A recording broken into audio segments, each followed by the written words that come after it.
99 పైసలకే భూములు అన్నటువంటి ఇస్తాము. బాజాప్తా ఇస్తాం. ఎకరాకి 99 పైసలు కాదు, 100 ఎకరాలు కాదు, 1000 ఎకరాలైనా ఇస్తాము.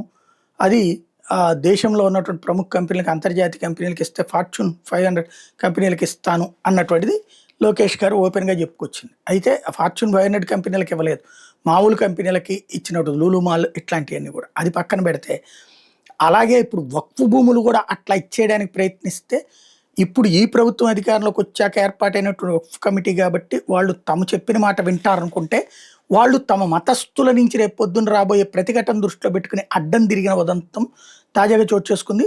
100 కోట్ల విలువైన వక్ఫ్ ఆస్తుల అన్యాక్రాంతం కోసం ప్రయత్నిస్తున్న చంద్రబాబు ప్రభుత్వానికి గట్టి ఎదురు దెబ్బ తగిలింది. ఇది సాక్షి రాసుకొచ్చింది, ఈనాడు జ్యోతి రాయలేదు. గురువారం జరగాల్సిన రాష్ట్ర వక్ఫ్ బోర్డు సమావేశానికి సభ్యులంతా గైర్హాజరవడంతో సమావేశం వాయిదా వేయాల్సి వచ్చింది.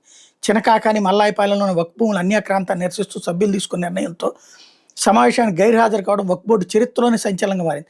వక్ఫ్ ఆస్తులు ఏపీఐసికి బదలాయించి ఆపై ఇండస్ట్రియల్ ఎస్టేట్ పేరుతో అయిన వాళ్ళకి పరిహారంగా పంచేందుకు చంద్రబాబు ప్రభుత్వం ఎత్తుగడ వేసింది. గురువారం ఉదయం వక్ఫ్ బోర్డు సమావేశం నిర్వహిస్తున్నట్టు బుధవారం అర్ధరాత్రి వాట్సాప్ ద్వారా సమాచారం ఎజెండా ఇవ్వడంతో సభ్యులు తీవ్ర ఆగ్రహం వ్యక్తం చేశారు. చంద్రబాబు మెప్పు కోసం వక్ఫ్ బోర్డు చైర్మన్ షేక్ అబ్దుల్ అజీజ్ అనుసరిస్తున్న నియంతృత్వ పోకడలపై మండిపడ్డారు. వాళ్ళంతా మూకమ్మడిగా గైర్హాజరవడంతో చేసేది లేక సమావేశాన్ని వాయిదా వేసినట్టు చైర్మన్ అజిత్తో ప్రకటనలో తెలిపారు.